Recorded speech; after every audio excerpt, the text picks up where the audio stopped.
Danielle, welcome to the Energize with Dr. Mariza show. How are you doing today? I'm doing great. Thanks so much for having me here. I'm so excited for our chat today. Oh, me too. Oh, me too.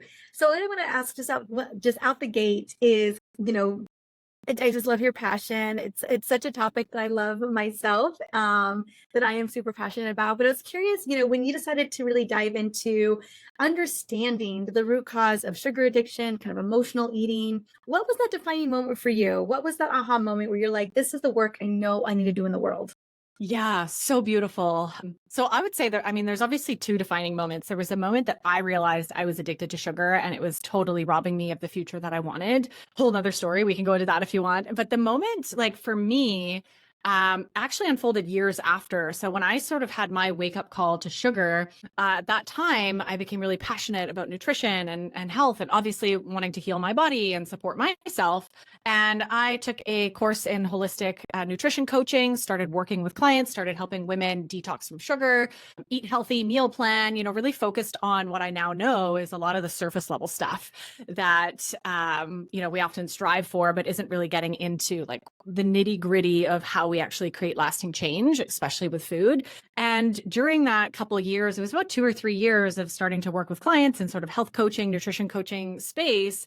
I was at that time going through my own roller coaster journey with sugar and the ups and the downs, trying to break up with sugar, feel in control, binging again, like just this complete roller coaster of continuing to use sugar for all the reasons that I used sugar to cope and numb with life, and then doing really good and not. So it was a big roller coaster for myself, kind of going on behind the scenes as I was working with women in sort of this different area, not focused on sugar. And about 3 years into that, I finally got to a place where I felt so great with my relationship with food. And I felt like I was so back in the driver's seat, back in control with my cravings and with sugar, and had this like really beautiful, loving new relationship with sugar, with food, in that it didn't control me anymore. And it was actually, when you ask about like the defining moment, an actual defining moment, I was out for lunch with a girlfriend of mine, and we were just chatting about business and life. We, in that conversation, I can't remember specifically if she brought it up or I brought it up, but there was like this moment of, wow, I need to focus in more on helping women specifically with the struggles around sugar. And I had this light bulb moment as I was just chatting with this girlfriend. And, that was really the moment that shifted everything. And I started really wanting to help other women go through the process I'd been through for 3 years in a shorter, less painful amount of time, and really kind of co-create and pull out, extract this recipe to how I really healed my relationship with sugar. So that was 8 years ago. And, ever since, it's on every year it gets to a new level of depth and understanding and support in how I work with my clients. Awesome. Oh my goodness. I love that. So thank you for sharing that. Yeah. Let's dive on in because I know so many women obviously my audience is women. I know so many people are struggling with emotional eating and sugar addictions or food addiction in general. Sugar, it kind of has that compounding effect in the sense that it's addictive in its own right, but also you're feeding this unmet need. And so I'd love for you to speak into kind of what have you identified as some of the most predominant root causes of sugar addiction or even food addiction? Yeah. Beautiful question. This is an area that just totally lights me up because over the last few years, I want to answer your question with actually, I think it's helpful to understand how I sort of arrived at these root causes and how I started understanding and unfolding these is working with women, as I said, about 8 years ago, helping them really heal with sugar. What I noticed in those first couple of years was my clients would be off of sugar for their like detox amount of time, whether it's 60 days or 90 days, or maybe they even went 6 months without sugar. They're feeling great. They're, lost some weight. They have energy. They're sleeping better. Like life has changed. And then something happens. And all of a sudden, every single one of them at some point in time slipped back into the old patterns with sugar. And that really, I started paying attention to that and really starting to become curious of, okay, well, if it's just a physical addiction, right, which it definitely is, sugar and processed food is highly addictive, highly palatable, highly like that is without a doubt. But there's something else going on. And this is where I became really fascinated of like, what is actually creating that self-sabotage, as some might call it, or those relapses or those tricks back in. And that really took me down a path of, at the same time, doing my inner my own inner healing and inner work and starting to really put the pieces together, following people like Gabor Mate, Bessel, I forget his name, The Body Keeps the Score, the guy who wrote The Body Keeps the Score, some amazing books that started helping me really understand that, wait a second, like the actual patterns that are showing up with food, whether, it's sugar or other food items, addictive patterns are actually just a reflection of what's going on inside and what's actually happening in our body, in our mind, in our belief systems, in our energetic fields, in our emotional fields. And now, as I'm, years into this and really diving an even deeper layer, I will say, the biggest root for all of us is trauma. And that trauma that we all have experienced living in the world that we live in. We've all experienced either big T or little t trauma in our early childhood, created an imprint in our nervous system that has ultimately, for most of us, left us feeling unsafe in our bodies, left us feeling totally disconnected from our authentic true selves. We're not supported in being our true selves in our society. And there's a lot of different pieces, like shame that comes on, lack of ability to actually feel and express our emotions. Again, things that are not supported in our society. So we've stuffed it all in. And this is where we are now turning to addictive substances. You can name Instagram, you can name, alcohol, you can name sugar, right? There's so many ways that our addictive patterns play out. It just might be a different vice, but at the core, it is this pattern of not feeling safe in our bodies, not feeling to express who we are, not feeling safe to feel and express emotions. And we look for quick fixes or, these mechanisms that we developed as children to get that sense of comfort, that sense of essentially numbing and escaping, right, ourselves, because what's going on inside, the pain that we're feeling or that we haven't felt, we haven't let ourselves feel, is too big. So we hide. Right? We spent our lives sort of hiding these parts of ourselves, and we do that expertly with sugar and food. There's a lot of pieces to that, but that is really at the crux, like this massive piece that I see every human, having to sort of navigate and sort through in how we actually show up for ourselves and become our truest, most authentic, vibrant selves, which also includes feeling our emotions, expressing our emotions, being in the right relationships and really feeling that we have safe spaces to express ourselves and to really live the life that we want to live.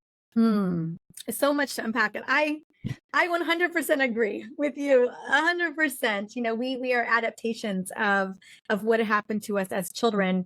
And we are often numbing or placating, the not being able to feel those emotions or just kind of just shoving that pain down deeper, and no better way to do that than with either food or alcohol or weed or drugs or Instagram or shopping or whatever, or overworking. That was one of mine too. Yes, that was one of my great techniques. In your career, it has a lot of flavors.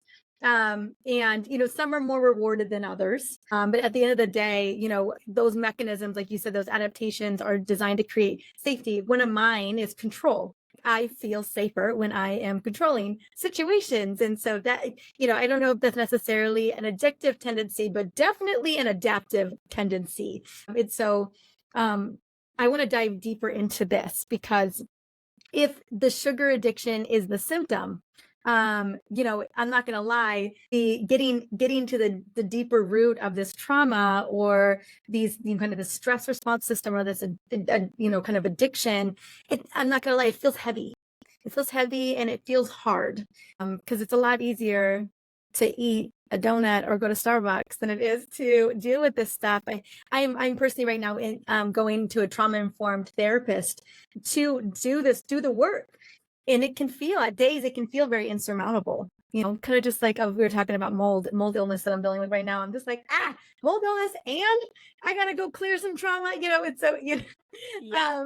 And so pick your poison, whether it's sugar or something else. You're leaning into it to get rid of that. But I know we're focusing on food today, because I know that's one of the easier ones, because it's something we have to do all the time and it's so readily available.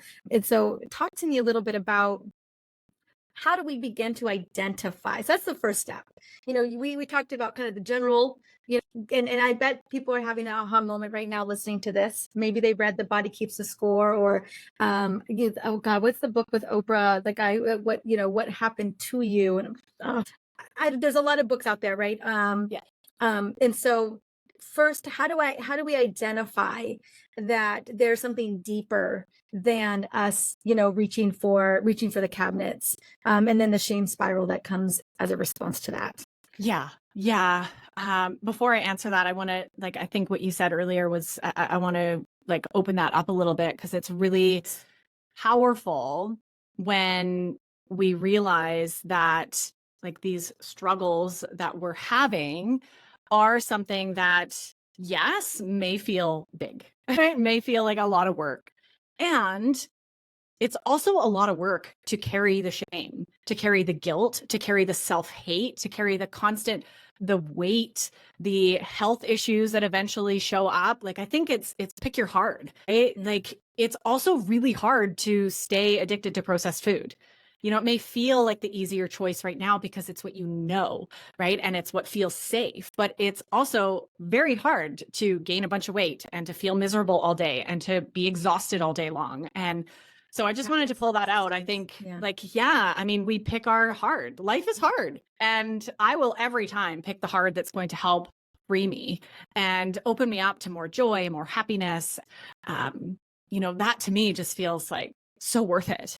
So I'm so glad that you're working with someone, because a safe space is going to make it less hard. It's going to make it more, attainable. And as you get into that work, it does become a lot easier. It's easier for me now to face really painful things that come up in my own therapy sessions and pieces. It becomes this is my new, normal, my new, okay, this is working on myself, right? It's not as scary anymore because I know and trust my body and know how to support myself and get the support that I need. I love your reframe. So yeah, pick your hard. Pick your heart. Yeah. Yeah. The processed food, the excess sugar, we're talking about cardiometabolic issues. We're talking about insulin resistance. We're talking about prediabetes, a lot of cancer. There are major issues with us continuing down that path. Yeah. That sounds hard. That does sound hard, and it gets yucky after, it gets really hard. And then the further down we go in that path, the harder it is to walk it back.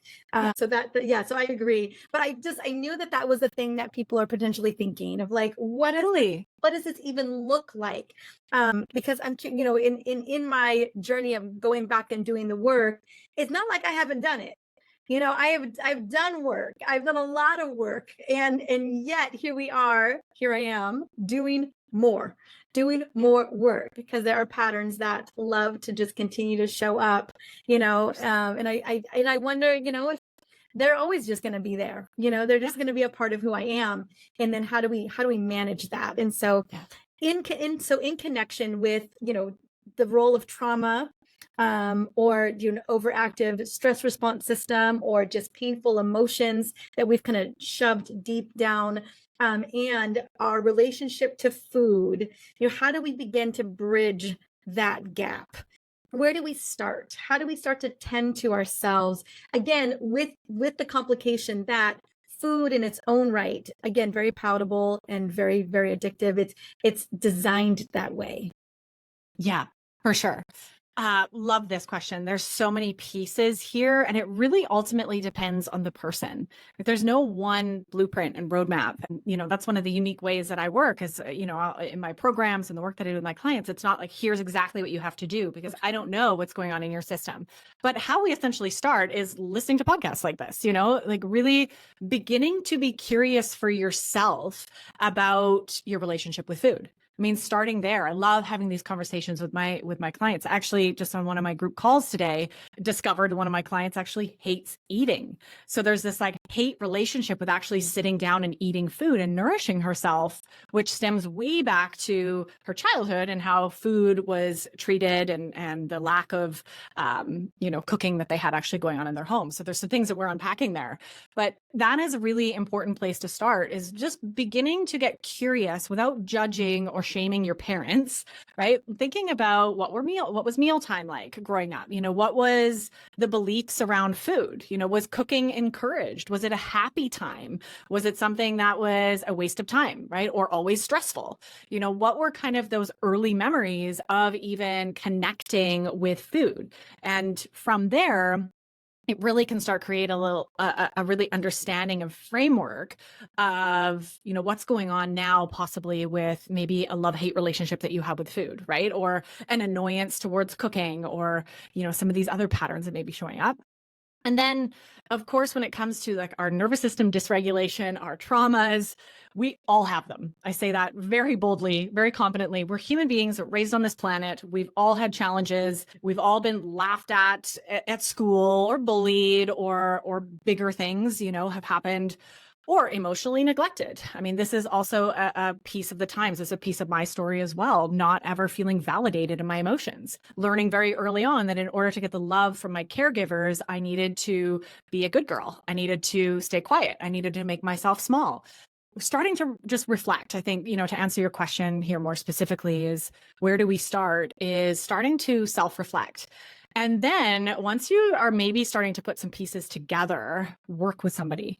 Because when we get into these core wounds and these deeper wounds of especially our childhood, if we don't actually have a foundation of safety in our bodies, we're going to actually traumatize ourselves again by trying to do it on our own. We're meant to be really held with somebody who, like you mentioned, is trauma informed and understands the body and what is needed to help you shift out of those patterns. So that might be, I'm a huge fan of somatic therapy. It might be, internal family systems work. It might be just, there's, yay. My husband just got certified in that actually. Oh so my I'm super goodness, excited. that's amazing. Yeah, Super excited for him. My new therapist is internal family systems, EMDR, somatic healing, trauma informed. I just knew I needed all of it. I was like, what you got? Like to have all the tools in the toolbox, please, because it was interesting to me. I just got a diagnosis yesterday, which was so fascinating. And I don't mind sharing this on the show. I hadn't heard before. And I'm not really a big fan of labels per se. But she said you have complex PTSD. I had a lot of trauma when I was a kid, a lot of child abuse. And she's like, basically your brain developed around it. And I was like, it's interesting. And I was like, that does ring true. I didn't know that there was like a label for it, but I was like, and she's like, so your brain developed with it. And that's how, and it, how you respond to the world today is based on how your brain was developing throughout your entire childhood, because it happened all throughout my childhood. And I thought that was really fascinating.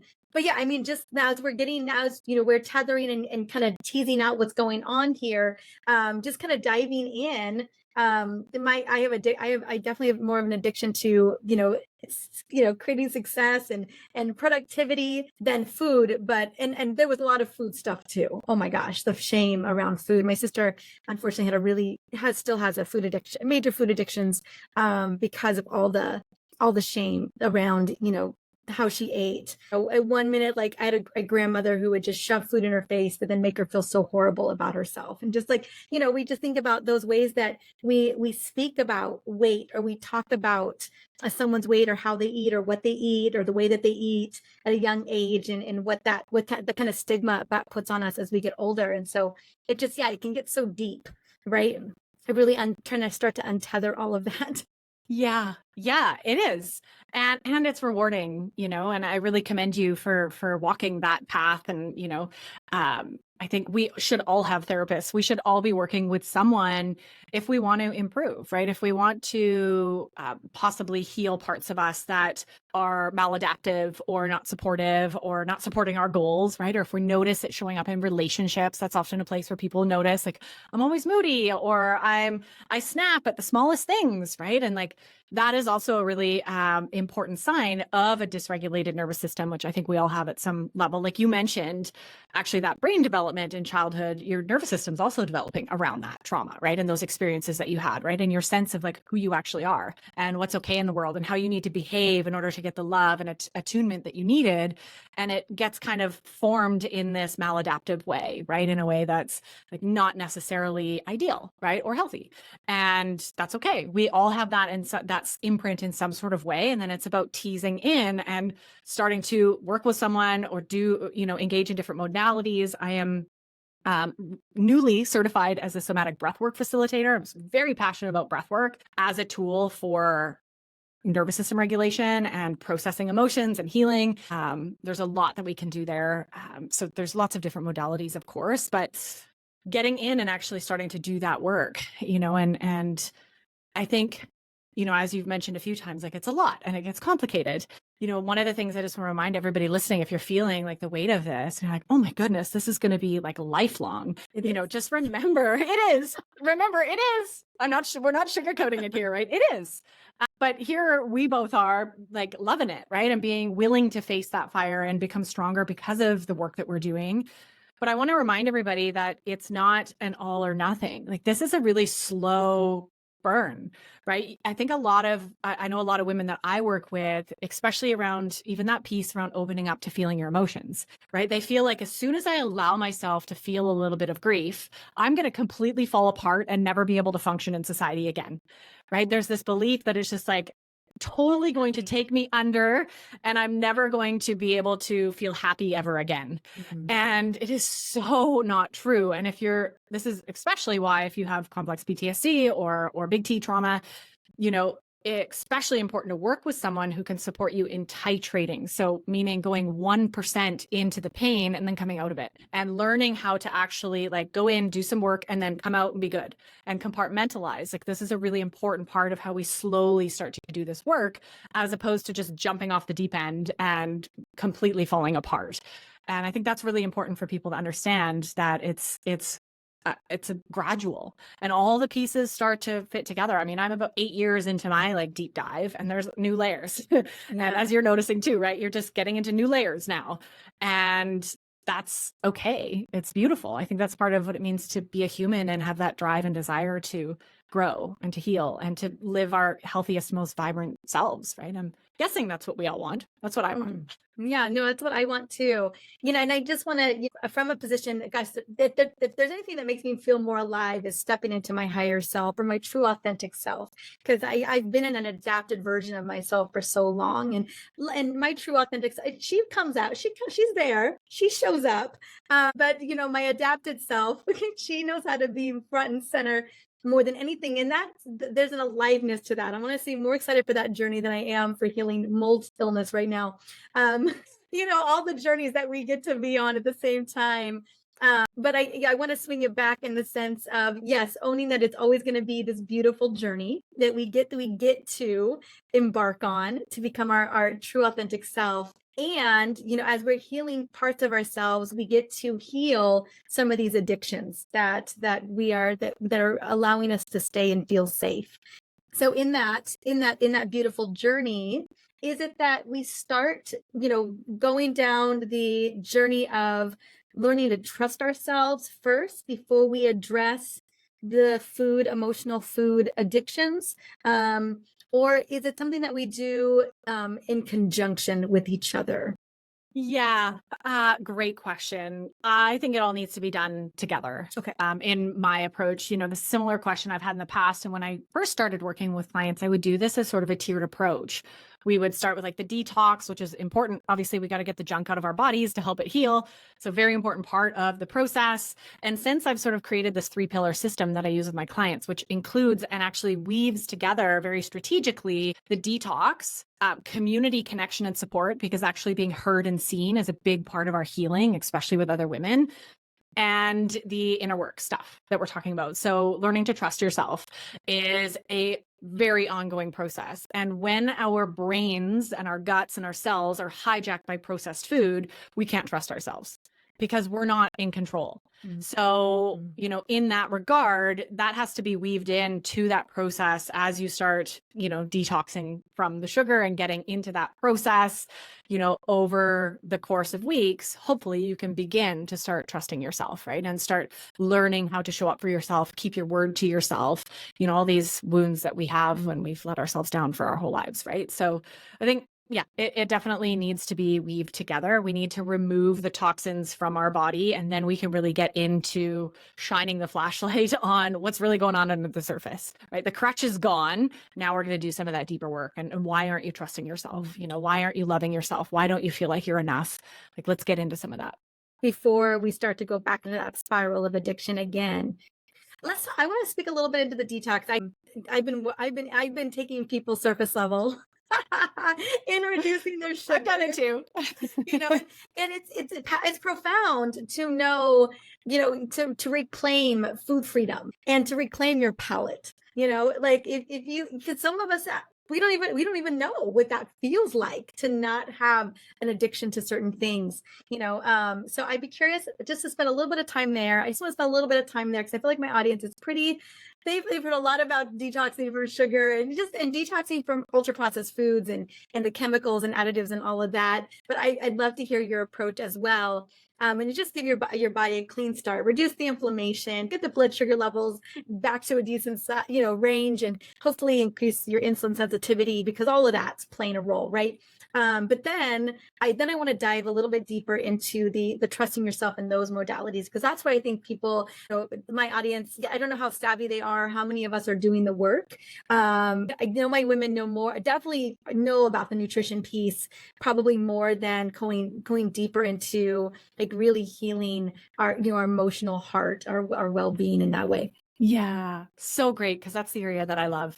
I'm less interested nowadays. More time there. My lady's gonna be like, I know how to detox from sugar. Let's do it. Okay. But I want to spend a little bit of time there and then go back to the other. Let's do it. Let's do it. Yeah, very important. And I love that hopefully everybody listening does have a concept of that. I think it's really important to, number one, understand what is sugar and where is it hiding?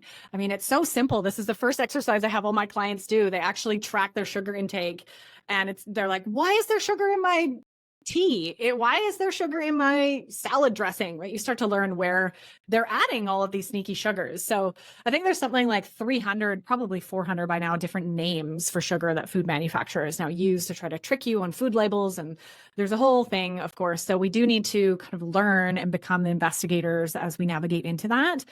And one of the things that is kind of unique about how I support my clients with the detox is almost a tiered approach. So one of the things that I've noticed in my work is that for some women, it can actually be really triggering and re-traumatizing to have to remove everything that they're currently eating, right? Like really going, like if we want to get really into it, right, we're going to remove grains, we're going to remove gluten and flour and like high sugar fruits, dairy, right? We're going to do all the things, seed oils. Sounds about right, girl. Yeah, that's probably what you're doing right now. Remove everything, right? And that is about to go.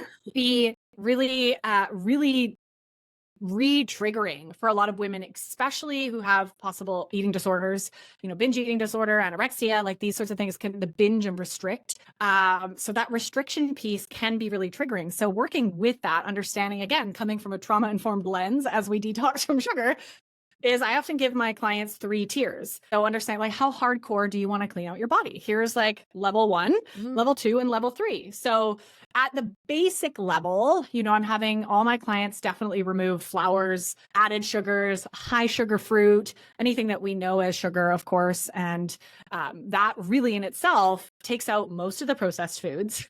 And then we go up the tier into, like I said, like caffeine, even grains, maybe even some complex carbohydrates, like if we really want to kick it into sort of a keto or piece like that. So I love kind of giving women their sovereignty and their power to choose where they're at.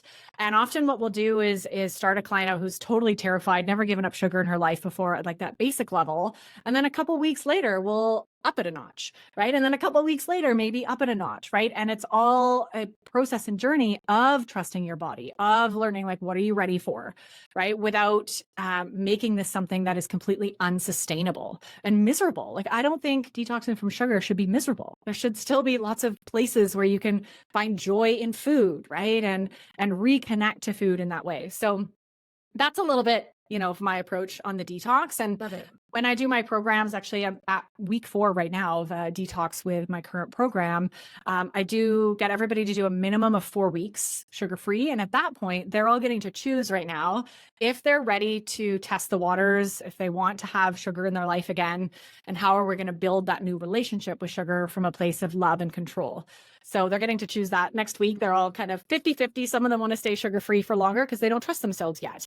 And that's really beautiful when we have that empowerment, right? To make those choices and to trust our bodies, which is really the work. It's really the work, right? I'd love to talk a little bit about how to know when we trust ourselves, because there's very limited sugar in my house, mainly because I just know that our cells just don't, it's just a lot for our little cellular mitochondria to handle. I have a little one, and I know his metabolic health is so precious, and so we're really mindful about the amount of sugar. And I was gonna say, and Mama makes, I make, desserts. We'll make an avocado mousse. I always cut the sugar content significantly low on anything that I'm making, but I pretty much bake everything for my son, from scratch. I want to really control the ingredients like I do everything in my life.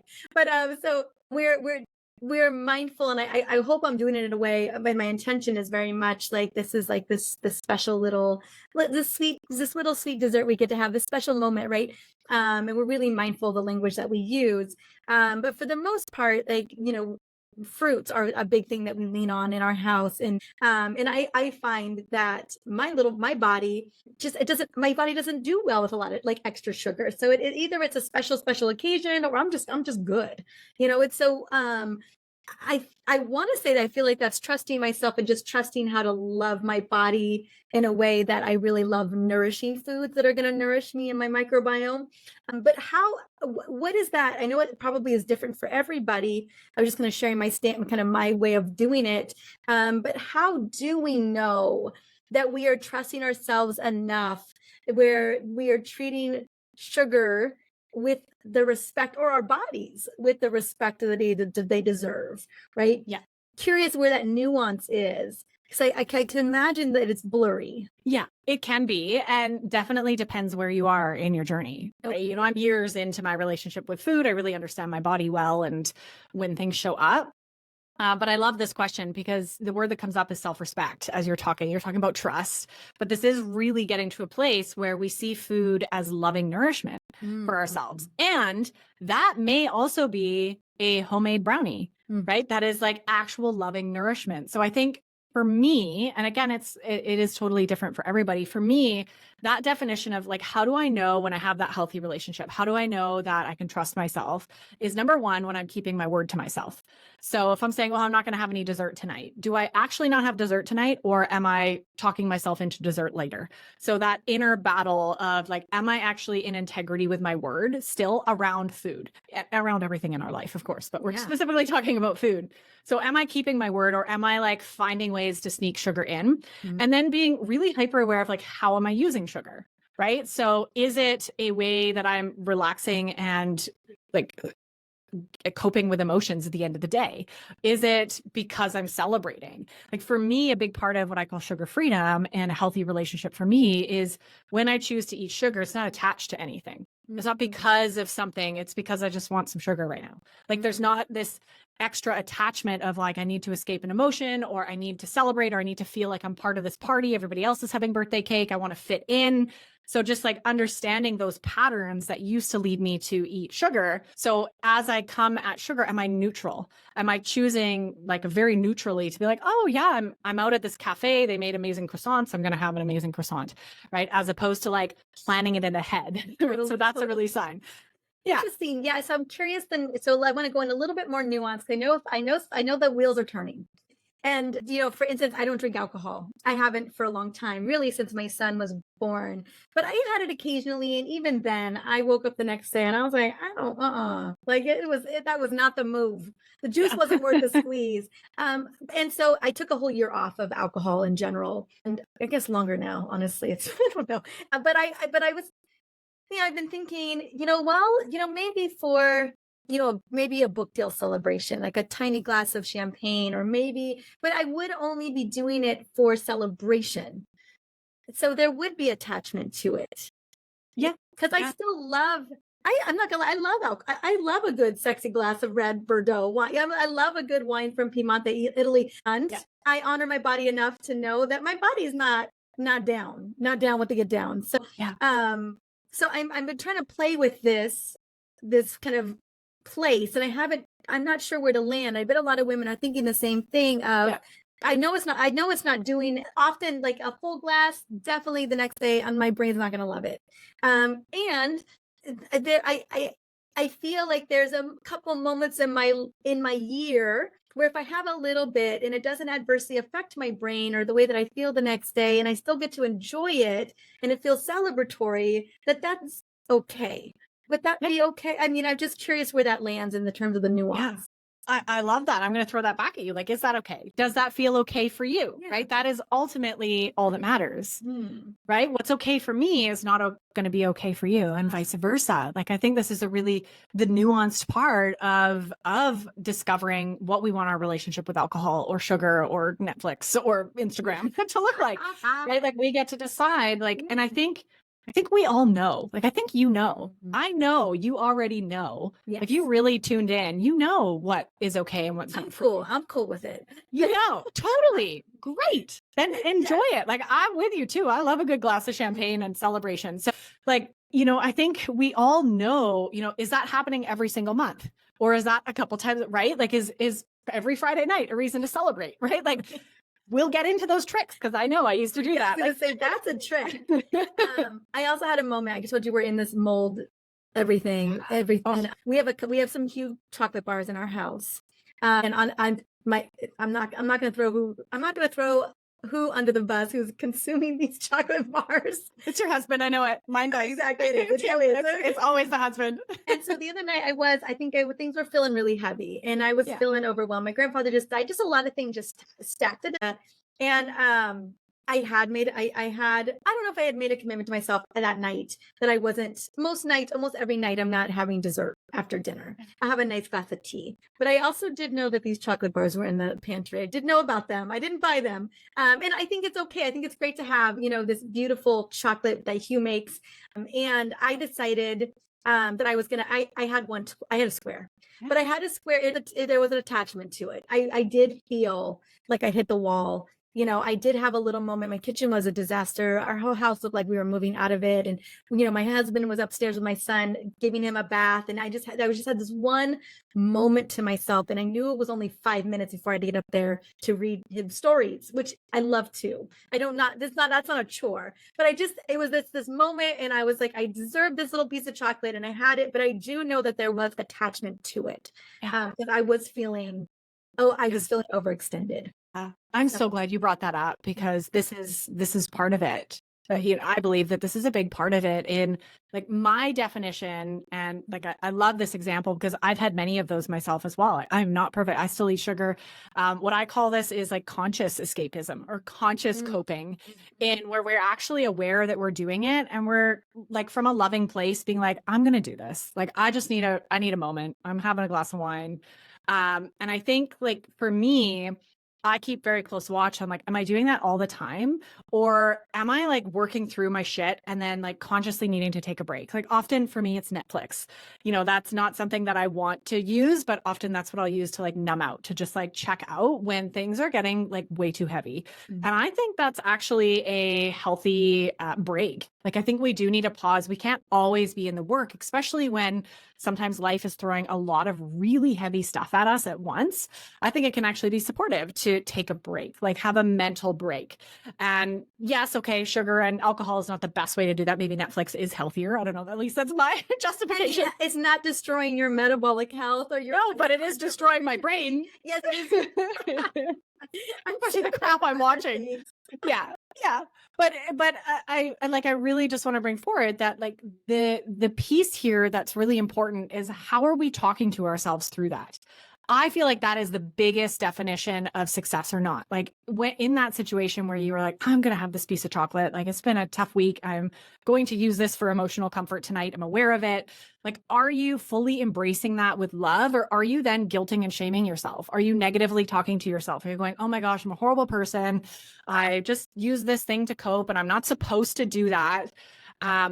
Because that to me is like the mental health piece of it feels more important than the actual physical aspects, right? And acknowledging that we're humans, we are constantly looking for ways to soothe and to cope. And sometimes that might be a glass of wine, it might be a square of chocolate, right? When it's all the time, that's definitely a problem we need to look at. But if we're able to approach it with this intentional mindset and be like, you know what, I'm just having this tonight to decompress, to check out, to like support myself because I need a little break from the heaviness. And like if we're choosing that with intention and love, I think that's healthy. I'm going to say it. I think that's actually a really healthy part of the journey. And we can like lovingly support ourselves with that and then know when is it too much. Like, are we using that excuse to then eat like 12 chocolate bars, right? Or do it again the next night? Or like, I think it's all fodder for really seeing like where is there still work to do, right? You know, it doesn't sound to me like there's any huge concerning pieces for you, but I don't know your whole story. But you know, if this is showing up every night, right, then starting to be aware of, wow, okay, so when things get really heavy, like I'm lacking other supports. Like maybe there's other tools that I still need to build in, or I'm not feeling fully supported in the heaviness of all the stuff that's going on. And we can start to use that as like feedback of where am I coping and numbing out, and where can I, you know, in the future, you know, get more support or get what I need, or like what am I actually needing in this moment. I love that, as if this is becoming a little bit of a habit, seeing that, oh, there's a gap here in the level of support that I'm getting, and then realizing, okay, this is something I get to mend. Yeah, and I definitely did not feel guilty for the one little Yeah, piece, great. one little piece that I really savored. I treated it like a chocolate meditation, a dark chocolate meditation. So I really Amazing. savored it. I really stood there in the kitchen by myself, which is so rare. you know, a whole floor away from my family. They're upstairs, I'm downstairs. But yeah, I wanted to speak into that because I know there is nuance. And then yeah, what does that open the door for? When it comes to, the deeper work. Yeah, And it very much needing more support. 100%. I mean, that's totally. that too, right? We all need more support. Absolutely. Always. Yeah. Um, I want to just before you ask the next question, Yeah. what you mentioned, I think is really important just to pull out and remind everybody that that's like the way that you ate that chocolate as a meditation, as like something that you really enjoyed, as something that you know, really savored, right? If we could all eat our sugar like that, it would be a dramatically different response in our body. Right. It's actually like the energetics and mindset piece of like allowing something to nourish us. Like if we believe that that piece of dark chocolate is going to nourish us, it will. Right. Okay. You know, we can't maybe make that argument with like a McDonald's cheeseburger. I don't know if that'll ever nourish you, but there is a huge mindset piece, right? That if you consciously choose to like really relax your body, feel really happy with the choice that you made, like savor it, eat it slowly, right? Your digestive system is going to work more effectively. Your whole body's going to come alive with the love of the food that you're eating, right? And that energy in itself will help assimilate or process toxins that may be there, or deal with what you have just ingested. So not to use that as an excuse to just eat like crap every day and love it, right? But I think most women are in the shame spiral already as they're eating something, right? And in that guilt spiral, which activates our nervous system and puts us in a stress response, which shuts down our digestive system, makes everything go tight, prevents things from being, properly, digested, spikes our insulin levels. Like there's a whole bunch of like actual physiological things that happen with what's going on in our brain while we're eating. Absolutely agree. Like if we can just, one of the things you mentioned, like find the fake sugar in all of our products, right? And because there's so much that we're just being inundated in on accident, like accidentally getting exposed to, but then treating dessert as it should be, like it's this thing to be savored versus kind of like, slamming it, just kind of getting it in, or it's in, in other foods that we're, regular foods that we're consuming and don't even realize we're consuming, like treat it as the thing, that the special nourishing thing. Like when we my whole family, we make a chocolate avocado mousse. My son helps me. He loves to make it. I put chia seeds in it. Like we really sexy it up in a healthy, high fiber way. And again, cutting the sugar too, just because it's, our palate doesn't require that level of sweetness. And it's just so fun to make, and it's so fun to get to put in these really pretty dishes. It's a whole experience. You get to put strawberries on top of them, and on the mousse, and it's just a really beautiful experience to have. And it's that's kind of how and in a lot of ways it really does feel extremely nourishing. There's so many aspects of that little recipe that is just so nourishing, including all the monounsaturated fats, all the fiber. And so I love the idea of it being delightful, it being Yeah. savored, and it Food being should be. special. Yeah. It should be. I mean, we can look at, as you're talking, I'm thinking about Italy, right? Look at Italy. They eat a ton of pasta and wine and ice cream, and they have like the lowest rates of heart disease, and they're all pretty thin. Like they don't struggle with obesity like we do. And look at the way that they approach their food. Like eating is like sex, right? It's like it's so good. That's so sensual and enjoyable, and they take hours to eat. Like there's this whole energy around like what we're eating. And that's, I mean, as we're talking, that curiosity of like what's most important, what we're eating or the energy in which we're eating it. And obviously both are probably equally important, but I think that's a piece that most people forget and don't talk about. And food has just become this like annoying thing we have to shove in our mouths every day to survive, versus like really like revering and loving the food and appreciating where it came from, knowing where it came from, shopping at farmers markets, growing our own food, and like you said, regrowing our taste buds back so we can actually understand that real food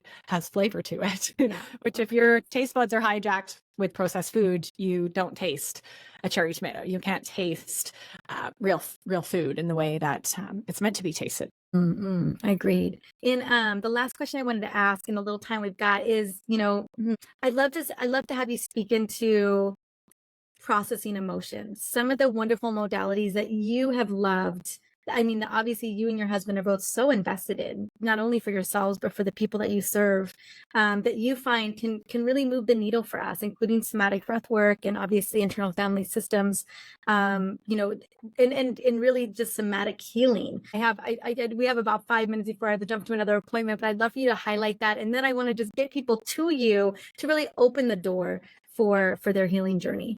Yeah. Well, I love this question because this is exactly like one of the big pieces that I teach my clients. And actually I have a program upcoming that I think you'll drop the link below that people can come get on the wait list. And this is actually what we're doing in that program, is learning how to process emotions. Step one, though, it's so easy to often get into, how do I process emotions? How do I like move this stuff? Step one is always avoided because it's the hardest piece. And the most important piece of the puzzle is actually learning how to feel again. And actually being okay sitting in your grief, sitting in your anger, feeling that emotion without needing to make it go away. Often when we get into like, how do I process an emotion? It's that belief of, get this out of my body. Like, this is not okay to be here. So if we want to repattern that it's safe to feel and it's okay that these emotions are present, we have to really start there. So that's a big part of it. But I will speak, of course, to some of the processing techniques. And I actually love, I just recently went through The Presence Process, which is a book by Michael Brown, and he talks more about actually integrating emotions. So again, this invitation to change our language, we don't need emotions to disappear. We need to actually integrate them into our wholeness of being and integrate their charge to almost like digest them, as opposed to like, get them out of here, right? Which is what most of us are trying to do. Like, make the stress go away immediately, make my grief go away immediately. And emotions are on their own timeline. That's not how it works. So really our role is to step back and support them. And one of the biggest, most important things that we can do to integrate or process emotions is just to feel them. Right? Like, have the cry, scream, right? Like, punch that pillow, like actually allowing yourself, especially somatically, so using your body to get involved in that process. So depending on what emotion is there, that might be like going for a vigorous run, right? It might be punching a pillow. I'm a huge fan of voice activation. So singing and chanting and screaming, like these have been a really big part of my processes of opening up to feeling. Other modalities, yes, 100%, like conscious connected breath work, which is what I'm certified in and starting to work with people in. Somatics, any somatic therapy, somatic experiencing. Also a huge supporter of psychedelic work. So any psychedelic medicine work or plant medicine work, that's been a huge part of my healing journey.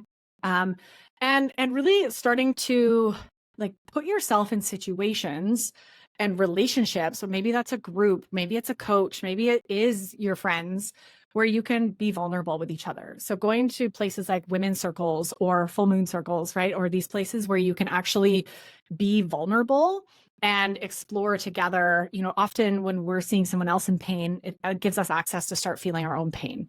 So I know we're short on time, so there's just a couple places. There's so many things that we can do. Like I said, I dive deep into that in my emotional empowerment program that is starting in May. But hopefully that gives some of you, a place to kind of get started. Ooh, so good. So good. And I'm so grateful to hear that you have this program literally coming up right now when this is going live, that we can all tap into. I know that so many people are not feeling their emotions, not processing their emotions, as you said. And I know myself, I've struggled with that and really diving deeper into that world. But I think we all could use a little bit more support in that area. And then when we connect it to, these addictions that we have, gosh, it's even more profound, the levels of healing that we can experience as a result. Yeah. If someone is specifically knowing they're struggling with emotional eating and sugar eating, I know you also have a quiz to kind of just identify what's going on, healing the root cause of their sugar dependency. I'll have that in the show notes. But the thing that I'm most excited for is the program that you have launching. So I definitely want the link for that in the show notes so that we can get people to you there. Where else can we find you, my dear? Yeah. Beautiful. So you can absolutely come and check out my website. I have some free resources there, including that quiz that you're talking about. So DanielleDaem.com. You can find me on Instagram and Facebook at Danielle Daem. And then probably the best place to come dive in and get a better sense of what I teach and how I work is my podcast. So the Beyond Sugar Freedom podcast. Come subscribe, check out.